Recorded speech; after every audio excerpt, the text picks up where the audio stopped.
forgiven me. What'd you do? I accidentally recorded copyrighted stuff. After class yesterday, I started recording the movie we're watching, Special Topics. The Thing. Great old horror movie. If you're doing 50s horror movies. And I just forgot to shut it off. And so I was recording and had the screen and the sound. And it was literally that fast. You know, some movies they don't care about, but movies like this, The Thing was really popular and they care about the copyright. They told you it right away. I would say 20 minutes. What'd they tell you? Were they just like Copyright violation. You can't record anymore, you can't upload anything. Yeah, they really hammer you for copyright. I sent them letters in. You're just a teacher. Just trying to help students. No one cares. But they forgave me. Acting. Okay.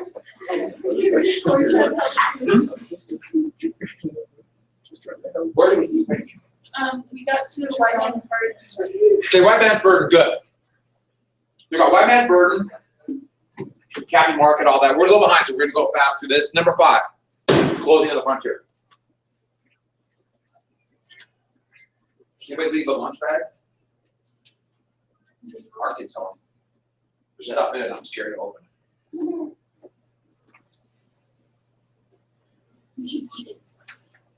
The United States have been looking west for years, and now pretty much, you know, every place has been conquered, and so they're still looking west, especially trade with China.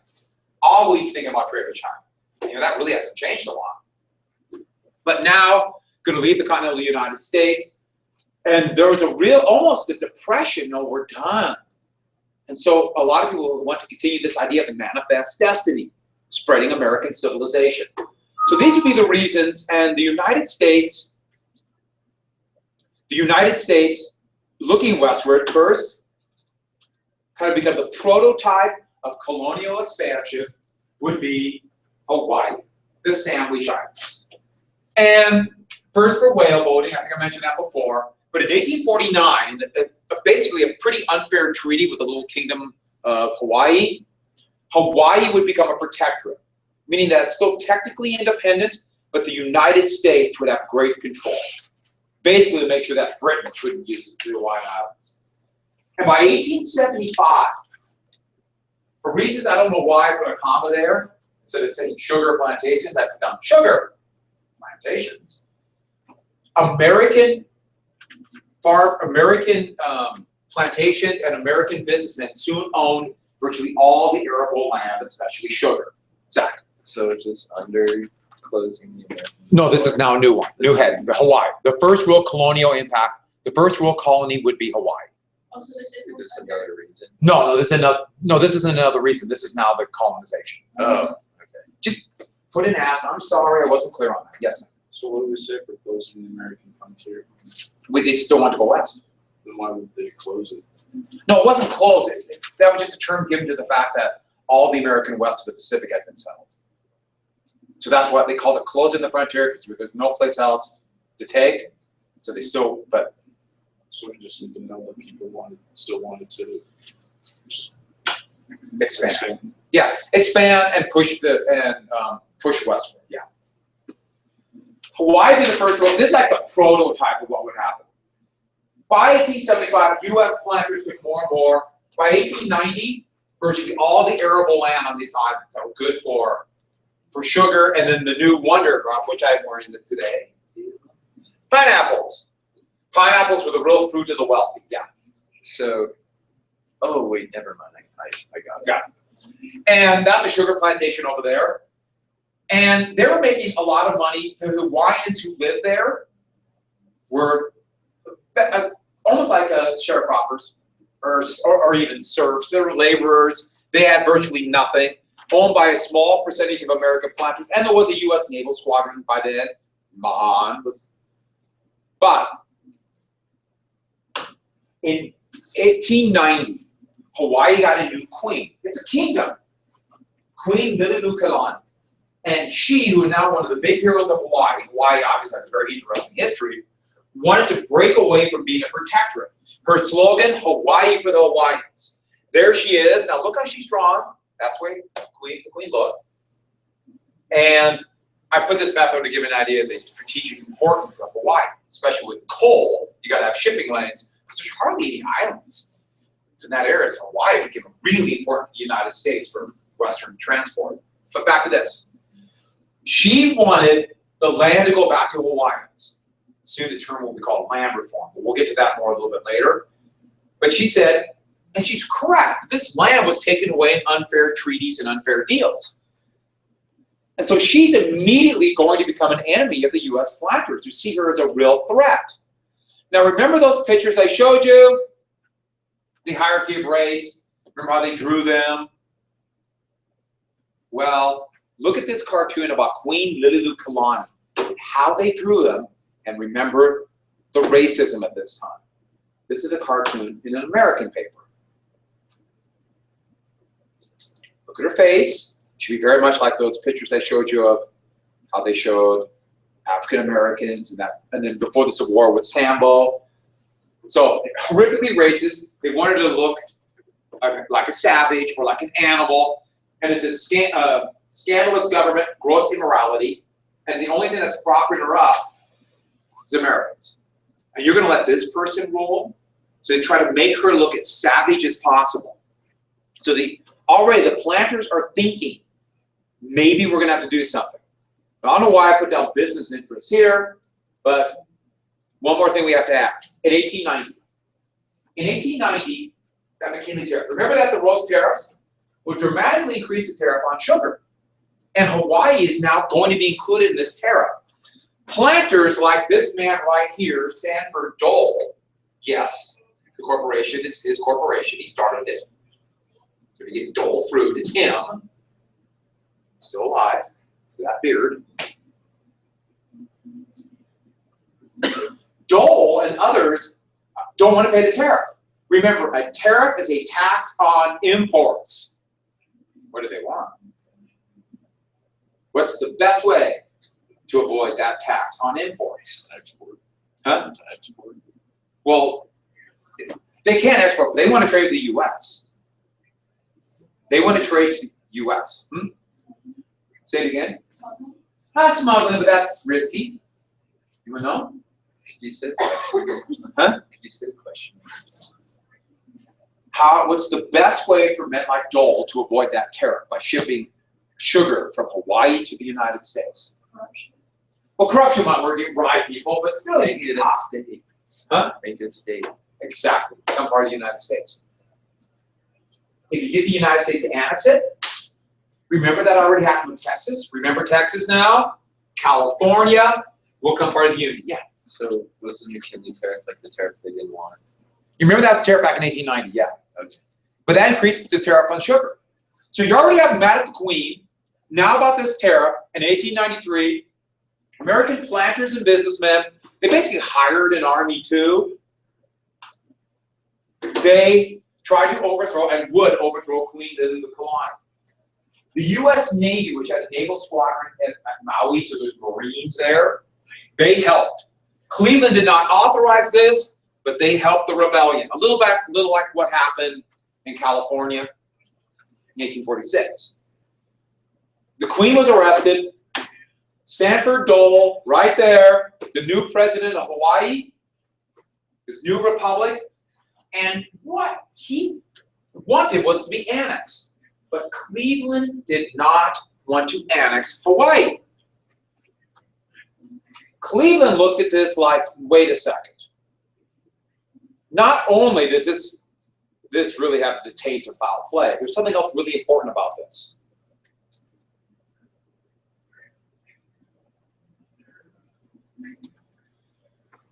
Cleveland remembered how the United States became independent. To Cleveland, annexing Hawaii is doing what an imperial power does, creating an empire. And the U.S. fought against this back in 1776. The Declaration of Independence, its roots were to get rid of imperial rule. The United States should not dictate to the Hawaiians to become a part of an American empire. This is going to be the basis of the anti-imperial idea. So make sure you get down something about Cleveland got this win against the ideals of the United States. Yeah, How does becoming a state help them with their influence? imports a tax on imports to the United States. If it's part of the United States, it's no longer an import. It's just trade within the country. So it would be interstate commerce. Well, they're not going to become a state. Zach was jumping the gun, even though you're on the right track. They're not going to become a state until 1959. But once they become a territory of the United States, then they can trade. They won't have to worry about imports. I thought they were a territory. No, they're a protectorate. They were still an independent kingdom under Queen Liliuokalani. It's just that the U.S. had kind of the way they molded the treaty with this country. The U.S. had a lot of control. And so, it's Cleveland attitude. Is this attitude more? We use these terms a lot. Is his attitude more liberal, or is attitude more conservative? Yeah, that's a liberal idea. The idea that self-determination, as opposed to the idea that, no, we're going to take over and dominate. Clearly, the planters are more social Darwinistic. We're the ones who are supposed to be on top. Don't do that. And so, Cleveland won't do it, but remember, Cleveland's not going to be president. Who was elected president in 1896? Who was elected president? Who? We did this yesterday. I know that's a long time ago. Life is difficult. Who was president? Who was elected in the big race of 1896, defeating Bryan?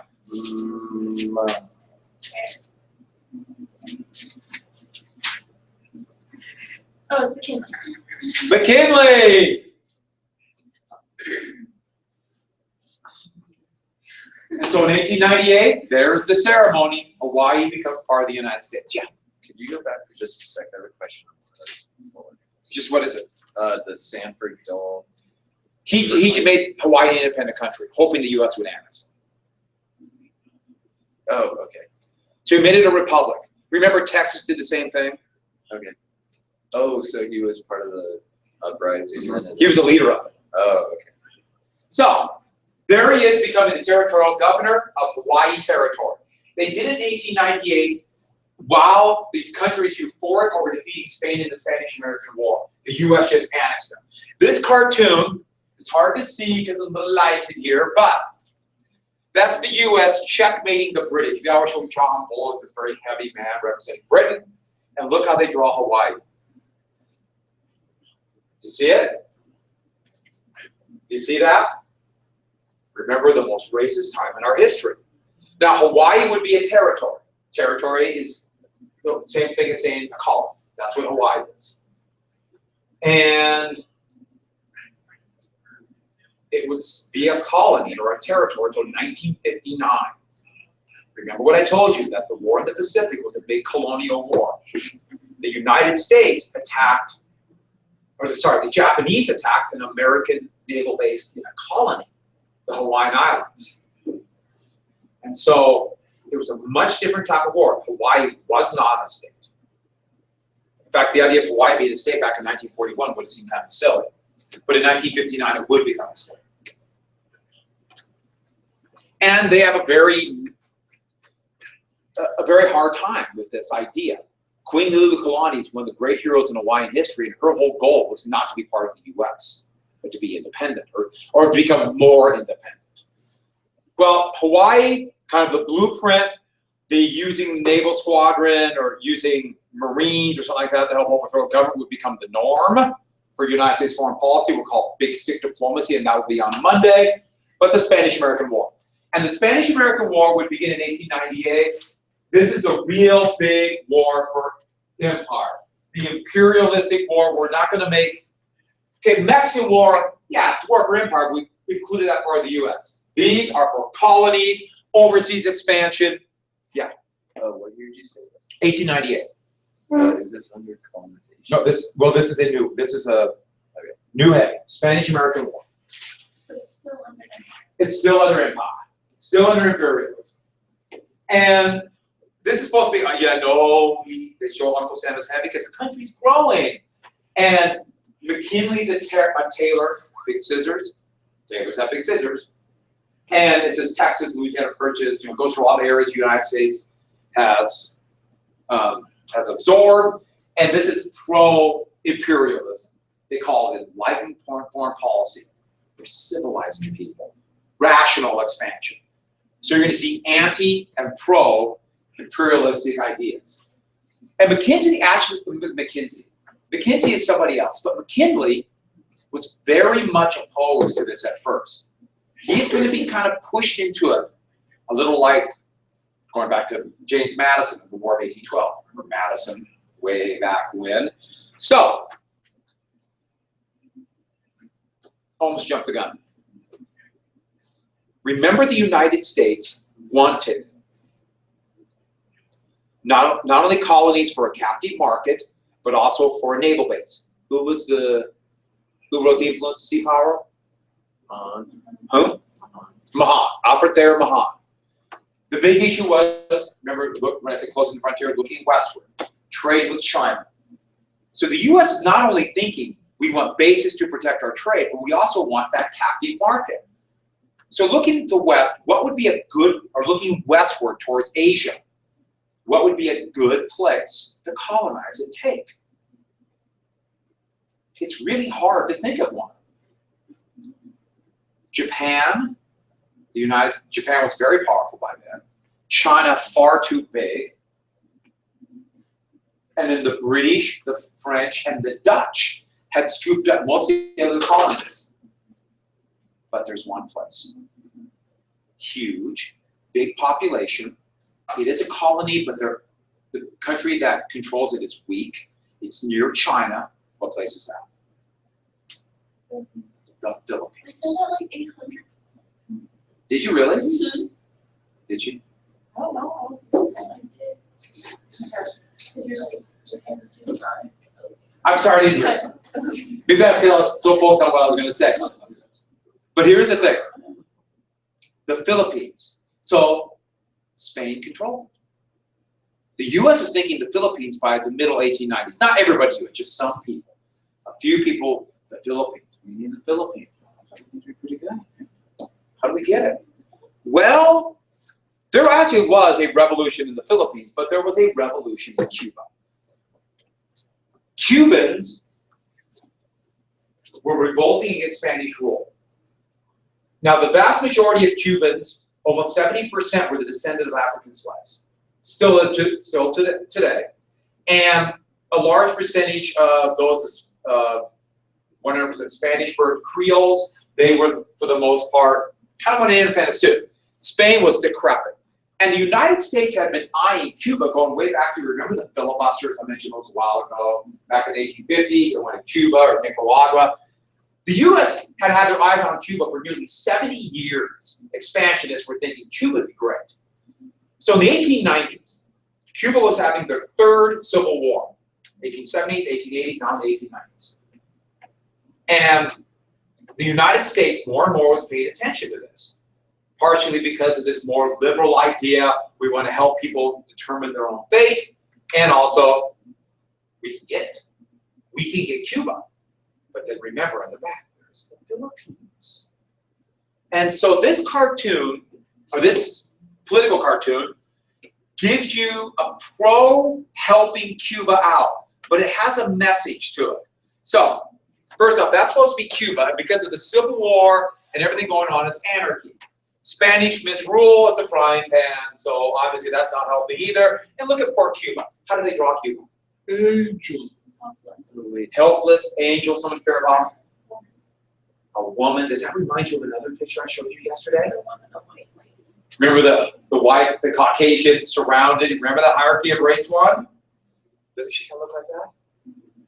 Now she's still dark skinned, so she's not 100% white, so she's not quite equal. Remember, very social Darwinistic, very racist, but she's sympathetic here.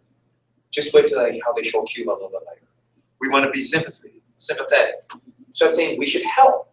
Underneath it says, the duty of the hour, I mean the duty of the U.S. to save her not only from Spain, but from a worse fate. So it's implying that we want to help Cuba. But how does it say we should help Cuba? By doing what? Take it from Spain. And who should govern it? The U.S. This is not, we want you to have freedom. no, we want to civilize you. So this is a pro-imperialism cartoon, and they want to show sympathy. So Jose Marti was the leader of the Cuba Libre movement, liberation of Cuba. And they've been doing a guerrilla war for a long time. In fact, by 1893, or 1895, I'm sorry, they were doing really well. A lot of jungles, mountains, easy to hit and run tactics. The Spanish were on the run. And Spain was this decrepit kingdom. It was weakening. They were terrified about losing their colonies. Spain was desperate. And Cuba Libre was getting kind of had this romantic appeal in the United States. And imperialists were thinking, this is our opening. So you have kind of both ways. Spain would send one of the most infamous characters who would become world known because of US newspapers. His name was General Valero Weyler, but soon everybody simply called him the Butcher Weyler. And Weyler's policy was he had to come in and basically told win and win today. Knock the guerrillas out. He did what's called the reconcentration policy. What does a Cuban guerrilla look like? Anyone. Every other Cuban.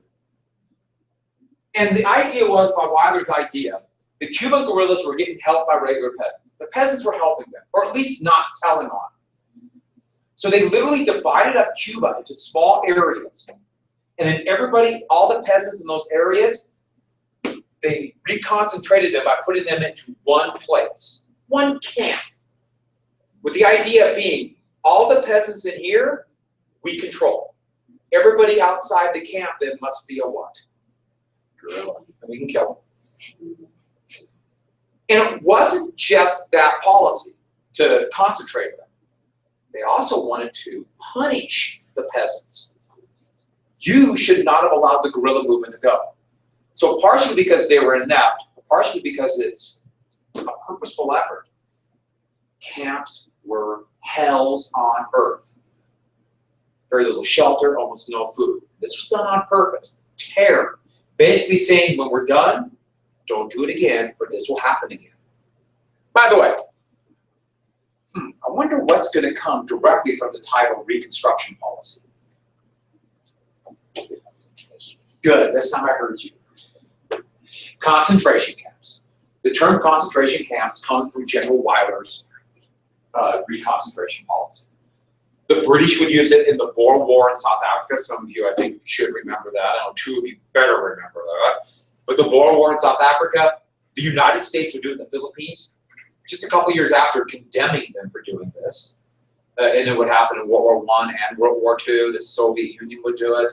The United States would try this. It was called the Strategic Hamlet Policy in South Vietnam during the Vietnam War. It never works. In the long run, it never works. But in the short run, it seemed to work. The guerrillas were on the run. By 1897, it looked like it was working. But American newspapermen started getting pictures back of the treatment of the civilians in the camp. And these were horrific. All the signs of starvation and horrific malnutrition. Thousands would starve to death. These camps were living hell. And that was partially on purpose. But let's be clear, the Spanish were just inept administrators, the Spanish there. They just weren't prepared for it. But that's just as criminal. And so I think we have one more picture.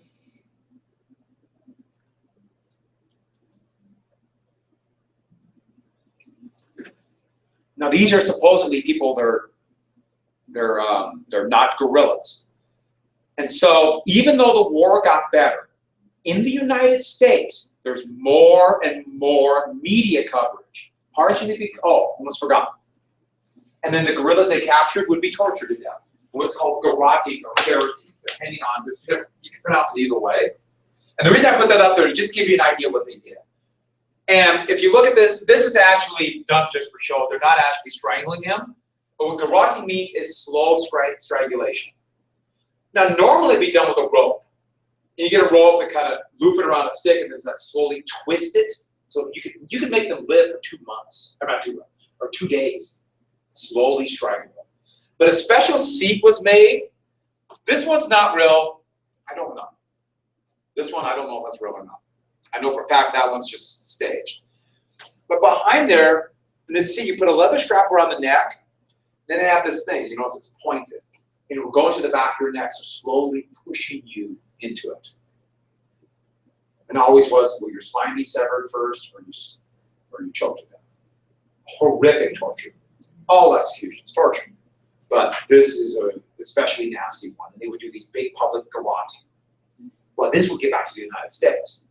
And if you see garroting or garroting, it depends on how you pronounce it, both are proper, I think. But you ever seen them back in movies always show this? They have a guy with a rope comes behind and strangles somebody. Have you ever seen that? That's garroting. That's garroting. Don't do that. Public service. Well, in the United States, there was a phenomenon called yellow journalism. And yellow journalism literally means sensationalism in journalism. Sensationalism in journalism. That's yellow journalism. And what the deal was, you have all these new newspapers, over 200 daily newspapers in New York City alone. And they're all competing for people to read their papers. And so they're trying everything they can. Before we get to jingoism, one of the first thing they would do is add color to their comic section on Sundays. And that was done in the late 1880s. And the New York World had a cartoon called Wrong Way. You don't need to know. I just went to put down so I remember this old color. But Hogan's Alley. And Hogan's Alley was the first colorized comic, and it was a sensation. I can't even begin to tell you. You know, especially for TV. Color comics were like, wow. And this is the Hogan's Alley. The main character was this kid called the Yellow Kid. Yellow Kid, yellow journalism. That's why it's called yellow journalism. It's because of this guy. Now this cartoon is about New York politics in the early 1890s, and I have no idea what's going on. It's just stuff. I'm still trying to figure this out. Is there pants on fire? Liar, liar. Must be a hose. It's screaming. Cat and a hare. Poems of passion. A parrot and a goat. Yeah, pretty much New York politics. So I have no idea. I just love this cartoon. And so that would be where yellow journalism came from. But think about what else. Newspapers started really sensationalized murders and crime because it's exciting and bloody. They would sensationalize anything like that. In fact, it's saying now about local television news. If it bleeds, it leads. Those are the most sensational stories. So they emphasize that. And not every newspaper did it, but the ones who wanted people to buy them. And so you still have these tabloid newspapers like the New York Post and New York Daily News that do it to this day.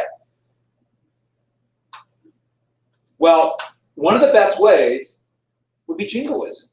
Jingoism is an archaic word. It's too bad it's gone out of the lexicon. It's such a great word, I think. It means pro-war. If you're jingoistic, you mean you want war. What a great way is to sensationalize what's happening in Cuba. And they keep pushing, we must go fight to defend the poor Cubans. Two newspapers were the most involved in this. Joseph Pulitzer had a very established New York World. And he was pretty well, he created yellow journalism to our point of view. And then a young upstart who inherited money from his parents, they got involved in the oil industry very young, everyone is very young. William Randolph Hearst, who would become the most important journalist, at least newspaper man, of the first half of the 20th century, his New York Journal, which had no readership, and he built it into a direct competitor. And so they both did everything they could. Now Pulitzer, who got quite wealthy, would leave an endowment, and he didn't want to be remembered for yellow journalism. You don't want to be remembered for making stories up. So what would he do with his endowment? What would he say you must do with this money? Give it to charity. No. Good guess, but no. Have you ever heard that name Pulitzer before? Pulitzer Prize. Yeah, for what? Excellence in journalism. He didn't want to be remembered for yellow journalism, so the prize for the best news, whatever it might be for journalistic stories, Pulitzer Prize. So he named it after himself, so we remember that way. But you see, you know, this. Why do you think people give money to colleges, for example, to get a new, it's happening to you right now, a new building built for their business department and put their name on it? Why? So people always say, wow, that guy was great. A little selfish, but human too. Yeah. So you said yellow journalism was making stories of it, like Either sometimes literally making it up, or at least exaggerating. yeah, exaggerate and really emphasize the bloody, gory stories, because that's, I know we don't want to admit it, but that's what people want to hear. You know. Well, Frederick Remington, the great Western artist, was sent down by Pulitzer to go get drawings, because he would do cartooning as a way to make money. And he went down there a couple times, and he was going to report on this great guerrilla war. And in the end of 1898, he sent back, I'm sorry, 1897, he sent back to Pulitzer, nothing's going on. It's quiet. The Reconstruction policy in the short run was working. And that's when Pulitzer wired down, you supply the pictures, I'll supply the war. So that's the making up. So Remington literally just started making up stuff. So we heard stories about people on American steamers, which is a steamboat, a boat coming from the United States. They're being searched, so we just made that story up. So you see what's happening there. Does that picture remind you of something? Did you have 4 dark, shadowy figures surrounding this noble woman? Look at this. That is like the same thing now, but in real life. Here she is, white, naked. Can you think of anything more vulnerable? And look at these leering men in the shadows. Look at that guy. Not happening. Not happening. But it's continued into 1898. McKinley was resisting this, even though he was more and more kind of saying, well, Spain's got to do something. And then this came out. It's called the DeLone letter. Dewey, like that. Dewey DeLone was the Spanish ambassador to the United States. And Hearst was able to basically steal this telegram that he was sending back to Spain. He had a guy at the Western Union Telegraph Station. The brand new underwater cables were there so he could transmit this to England. From England then to Spain. And you don't need to write this down, obviously, but this is part of what the letter. Think about, what is he calling President McKinley?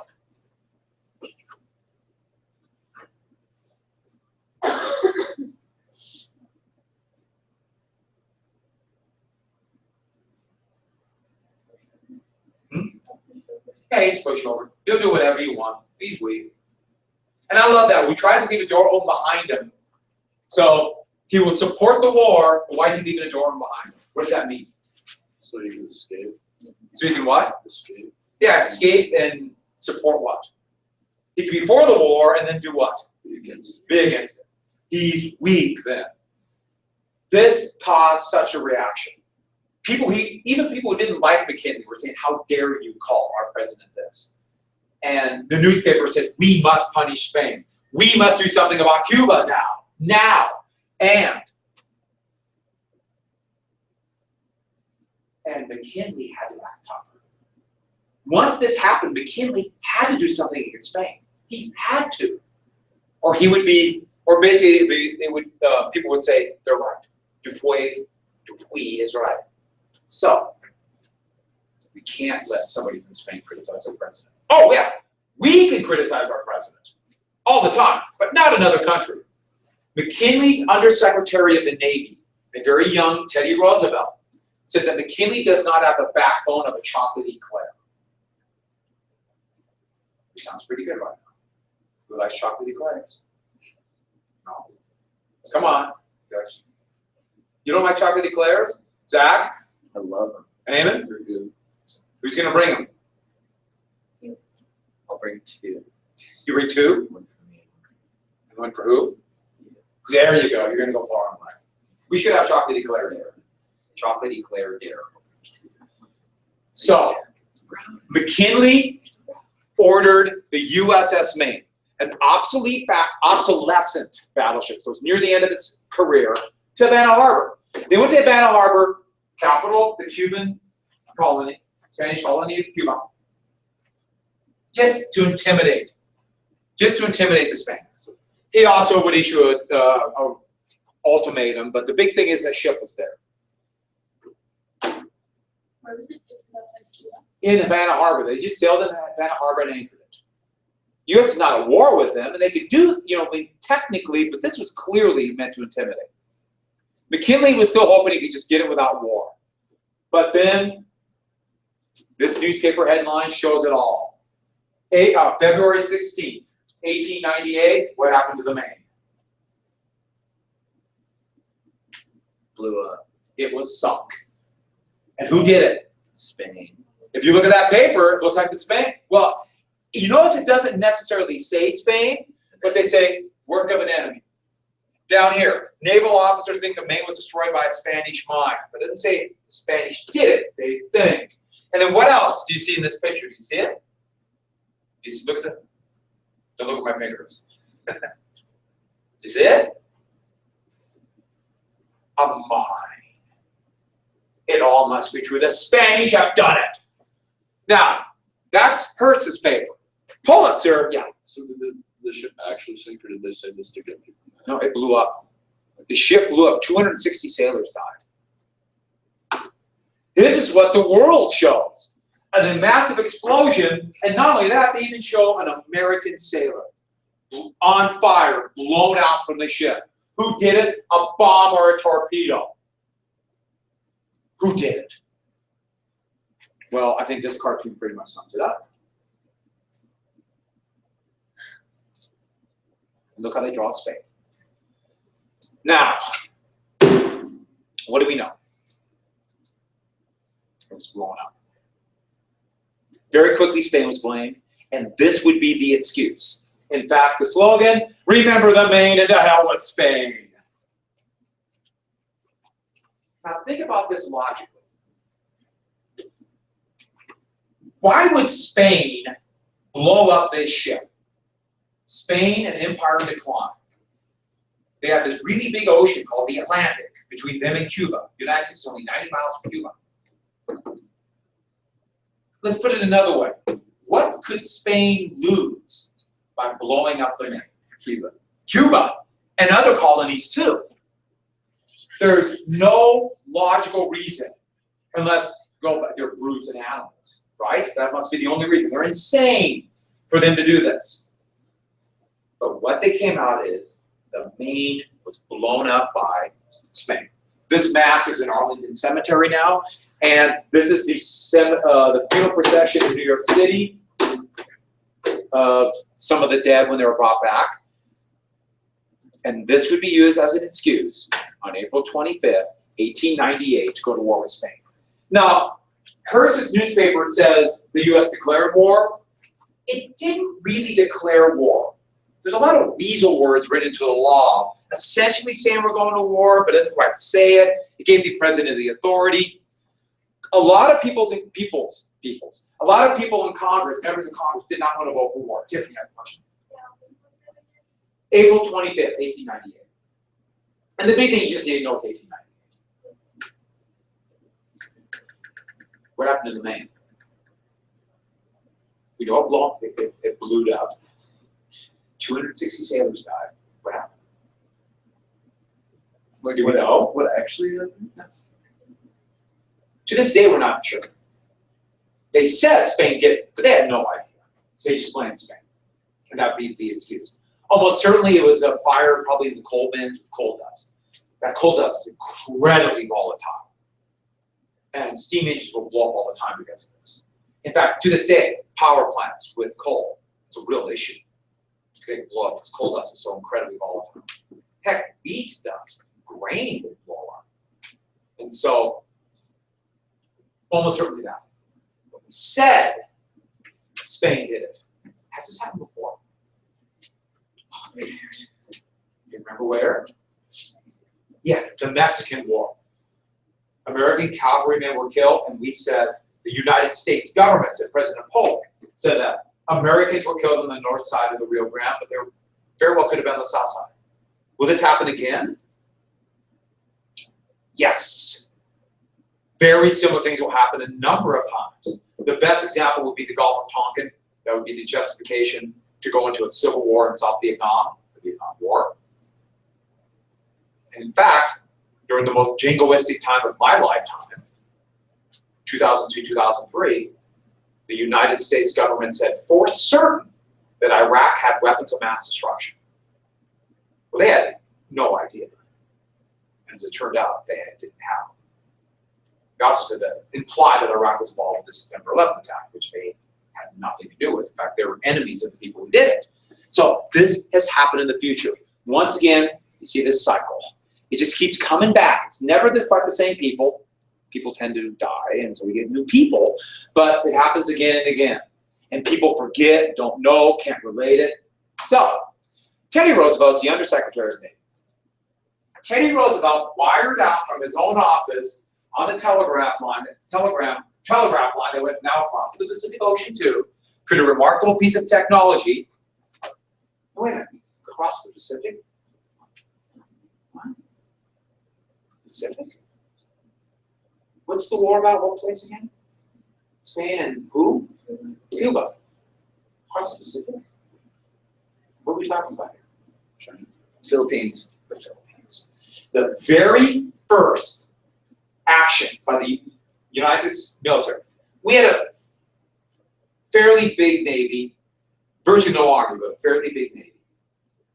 Was your attack the Philippines? This was, the Maine was in Havana. Now, Roosevelt's going to take credit for it because it'd be such a great success, at least at first. But clearly, this was the goal. So they attacked The Philippines, because that's a Spanish colony. So what did the telegraph have to do with it? The telegraph was to the U.S. Naval Squadron that was based in the British colony of Hong Kong. The British were letting us use that base. We had about 18 ships there. So we told them to attack.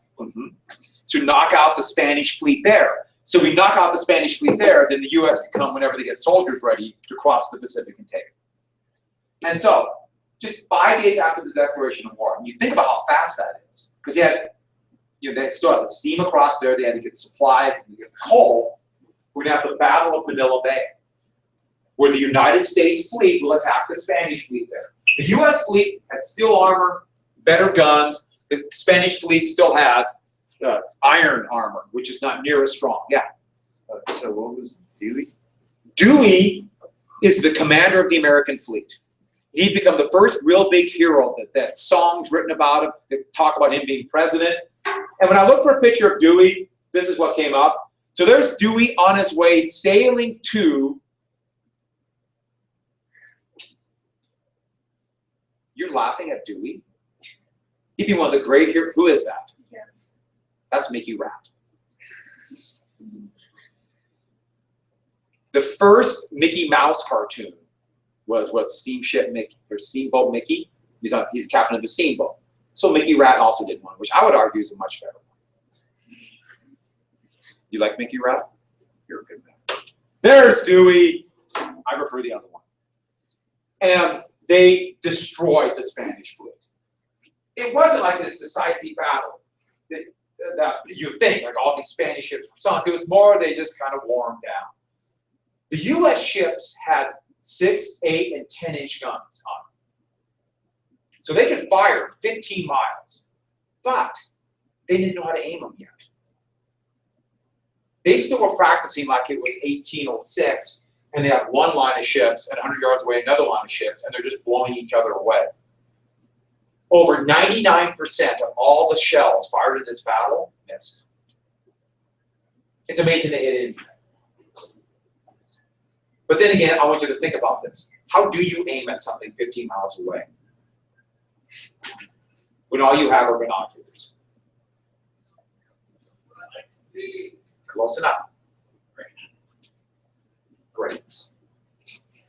So, the Philippines fell, and Please excuse the interruption.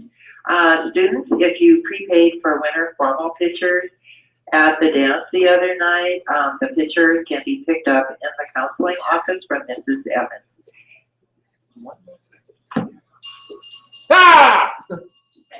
Okay, let me just start real fast. The Filipinos were also fighting for independence, And they thought the Americans were there to do what? Free 'em. Free them! Silly Filipinos. No, the United States wants it. And this is going to lead to a horrific struggle on the Filipino insurrection. And I want all of you then, on that pleasant note, try your best to get through the weekend. Please, I'm going to leave this on watching the thing. Try your best. Oh, turn off the camera. Thank you. Why should you try your best this weekend? Because you have 2 full days until Monday. So depressing. But you literally blink.